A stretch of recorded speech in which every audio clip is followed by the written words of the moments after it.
So, you guys were probably for my NASCAR subs and my fans who also like NASCAR that are on my YouTube channel.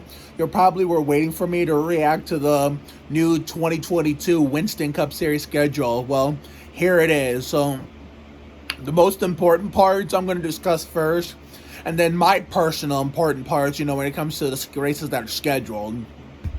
Okay, so what do I think about the Clash being moved to Daytona from Daytona to Nickelodeon, Disney Channel, ABC, CBS territory, Los Angeles? Where maybe we'll see some of my celebrity friends from my favorite shows be there. If strict COVID restrictions don't get in the way, but because we all know that. Remember how at the end of last year, people thought, NASCAR fans were desperately hoping for a miracle that COVID would be gone by February so we can keep the Daytona 500 sellout streak going. And I knew there was no way that this pandemic was going to be done by February of this year.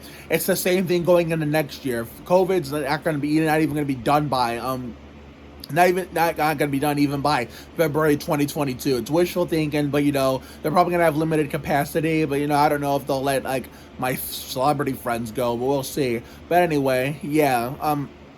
But with or without COVID and pandemic and these protocols and restrictions, as a kid, I used to bitch about changes in NASCAR.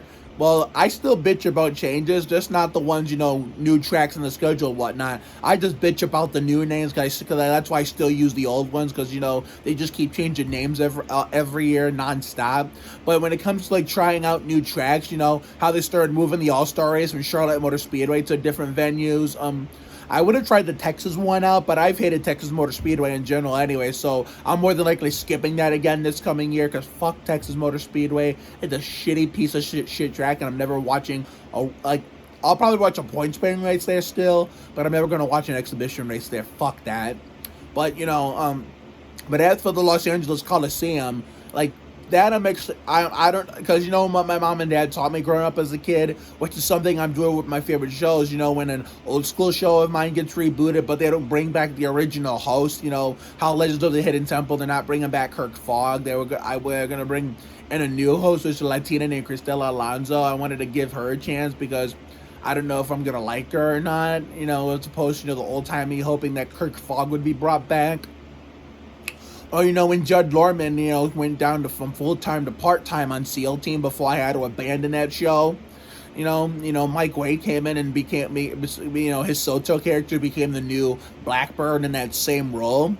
Well, I gave him a chance to look at that. I liked him. Even on Sandhurst when I lived in Brook Park, when they did the Figure It Out reboot, instead of Summer Sanders, it was Jeff Sutphin. I tried it, ended up liking Jeff, even though I was used to Summer. The old-timer me. Old-timer me was used to Summer. Double Dare reboot in 2018, same thing. To be fair, they let Mark Summers continue to be there, but not as host, except for when Liza let her host a few rounds when she lost her voice with laryngitis. I was hoping Summers would host again, but I ended up liking Liza too. And if I can like Jeff Sutphin, I'm figuring it out instead of Summer Sanders. If I can like Liza Koshy on Double Dare instead of Mark Summers, if I can like Mike Wade on SEAL Team instead of Judd Lorman, and if even I can like Cristela Alonso and Las Leyendas del Templo instead of Kirk Fogg, then I can actually like the LA Coliseum as the new home of the Busch Clash instead of Daytona International Speedway. So yeah, I'm actually pretty excited to see, maybe any of my favorite actors from my favorite shows will be there. My pinky on my right hand's falling asleep, so I apologize for the weird camera movement. Some a split second of weird angle if I go like that. So, but anyway, and as for the Gateway stuff, I'm excited for that too. Wish it was a night race, but even though it's a day race, I'm still going to give it a shot. And the Monte Carlo 400 got booted out of the chase, so it's moved to the summer months. So therefore, people say Richmond is better in the daytime, and even though I prefer night races, they're probably right. And me and my dad were actually planning a trip to the Monte Carlo 400 in the fall, but now I have to now I gotta tell him, warn him like Ward Burton that, it's not in the fall no more, so therefore we're gonna have to come up with another plan. It's either gonna be a random pick. You have the Pontiac Excitement 400, which remains in the daytime, or the Chevy Monte Carlo 400, which got moved from which got moved from the playoff chase to the regular season, and got switched from a night race to a day race. I mean, based on the fact that Richmond lost his excitement after 2016 outside of last year's Monte Carlo 400 and this year's Pontiac Excitement 400, I guess it's the right move because Richmond these days is better in the daytime than it is at night. People, I guess, the people who are saying the same thing, who were saying the same thing, are right, because Richmond hasn't been exciting at night since 2016 Monte Carlo 400, And, so, yeah, I'm excited about that. Now for, like, the personal history, based on dates. We get the Napa 500 at Atlanta Motor Speedway on my girlfriend's Buckshot Jones' 44th birthday, which is amazing. I mean, they put Homestead back in the chase, which I think was the right move. It's not the season finale, but it's better than what they had it as the past two seasons. Beginning of the month. Not beginning of the month, beginning of the season, which didn't look right or feel right. I mean, they're giving like California Speedway a proper finale the week after the Daytona 500. Hopefully California's COVID restrictions don't get in the way again like it did this year. So, let me see here. What's another important date? We get the Sharpie 500 next year at Bristol. Still in the chase, but also on what would be mine and my girlfriend's Dale Sr., Austin Dillon, 3-year, not wedding anniversary. I'm not ready for that 3-year anniversary since we've been together by September 17th, 2022, which is amazing. And we get the Firecracker 400 on my mom's real birthday at MIS. Me and my dad's annual MIS trip will be at the beginning of August, so we may or may not be able to go to the Corn Fest in 2022 if there is a Corn Fest. I mean, there probably will be. It depends on when they schedule it, But I'm pretty sure they're probably going to schedule it the week after the MIS like they usually do. At the same time, no matter if MIS is the first week or the third week or even the second week, because pre-COVID, when MIS had 2 races a year, we usually go to the Corn. After we stopped going to MIS twice a year after 2013, we'd go to the Corn Fest the same weekend as MIS in I think 2015, 16, 17, 18, and 19. Last year, MIS had no fans. There was no Corn Fest, COVID. And then this year, enough people got vaccinated here in North Ridgeville. And we were able to have a Corn Fest with the pandemic going on. We were able to have a good time and sing a lot of Ricky Martin and Robbie Rosa.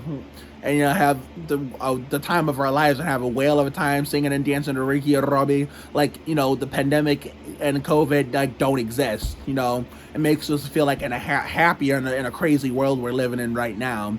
And, the next week we still went to MIS. So I bet if there is a Corn Fest, they'll probably be at the same time.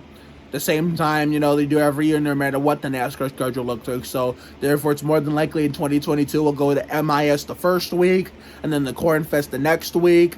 And unfortunately, since obviously there's no Olympics next year, there won't be another Olympics for another 3 or 4 years. We don't get any off weeks this coming season except for 1 week and 1 week alone. I don't know which one it is, but I'll have to double check and see when I didn't really check when the full details of how this the schedule was set up, and people are NASCAR fans, you can't really please them anymore. They bitch to NASCAR about wanting more short tracks while they get into the short track, whether it's a track they've been racing on for a long time or a new one, but yeah, it's a new one, and that people still bitch because it's not something they want, like Iowa Speedway or something. People, what the fuck do you want? What is NASCAR? The people who run NASCAR expecting from you?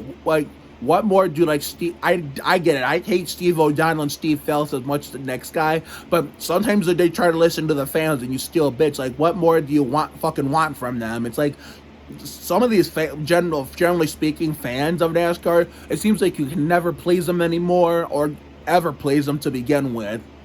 I'm willing, unless it's Texas Motor Speedway, so I'm trying something fancy at Texas Motor Speedway, I'm willing to give things, I know, so I hate change as much as the next guy too, but in NASCAR, I'm willing to give stuff a chance the same way, not just the old shows getting rebooted with new hosts that are bringing back the old hosts to revive, but even regular show, like I mentioned, SEAL Team, SEAL Team, Judd Lorman character and role got replaced by Mike Wade in his role with Soto. I mean, it's the same thing with American Housewife. I know Julia Butters left because she couldn't do Anna Cat no more in what would turn out to be the 5th and final season of Housewife on ABC.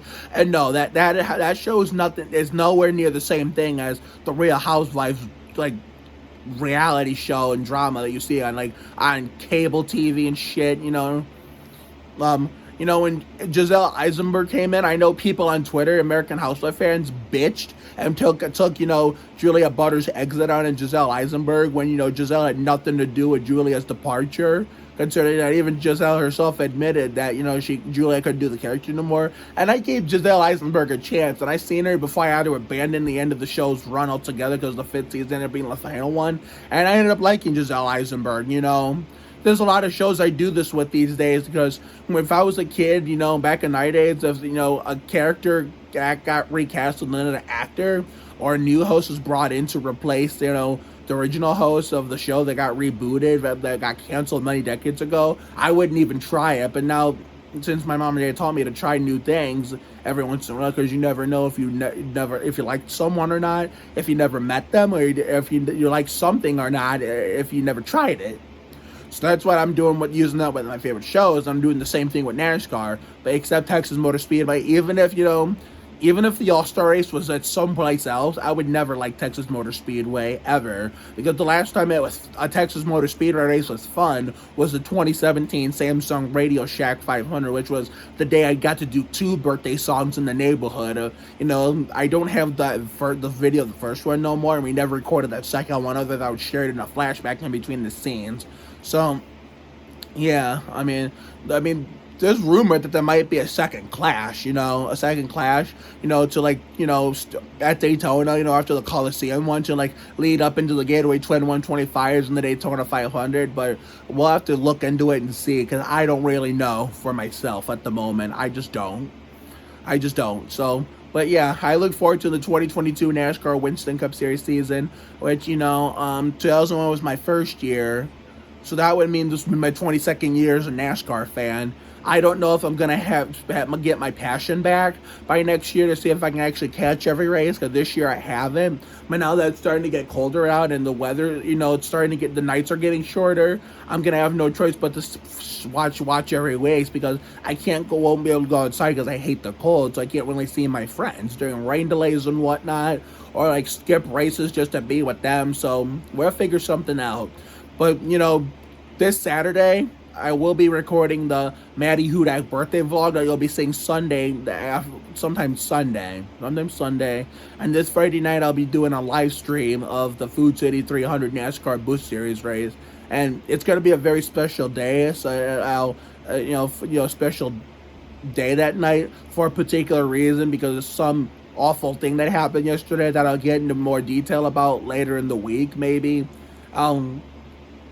I'll do a little intro before the Maddie Hudak birthday party vlog. I mean, if you see me on Facebook, Twitter, and Instagram, you probably already seen what I posted. So therefore, out of respect, I'm not going to share it here until later this week when I find the right video to do it. So therefore, and then this Friday for the truck and ARCA race is mine and Janet's 2-year anniversary. But unfortunately, Janet has a job interview that day, and my mom also has to work. So we're postponing our anniversary dinner until September 25th. And I picked that date on purpose because Hal Sparks and Jeremy Kent Jackson, the Davenport brothers, Donald and Douglas, and Livin' La Vida Labrats have the same birthday. So I figured I'd combine mine and Janet's anniversary and their birthdays on the same day, so we can do a video on that. It can be an anniversary vlog and a Davenport Boys birthday video combined, so I thought that would be cool. I told you there was going to be new and improved content starting, when out that the cold weather's coming back. And, what else I was going to do? I'm trying to think. What else did I say I was going to do? Oh, yeah. I'm also going to do, I already know what birthday videos I'm going to do October 30th and 31st for, combined, for Halloween. Mike O'Malley and Mo O'Quirk. Mo O'Quirk's, the greatest referee of all time from Nickelodeon Guts. Her birthday's the 30th, and Mike O'Malley's the 31st, the original Guts host, who's now playing the bad guy in Kelly Bergler's new show, Heels on Stars. his birthday is Halloween, so I'm gonna combine them both. I can't remember what video I was gonna do, but if it comes back to me, I'll just try it in another video. So have a good night tonight and a better day tomorrow. Take care, everyone. Good night. See you all later in the week, and maybe for a video at work tomorrow with my friends.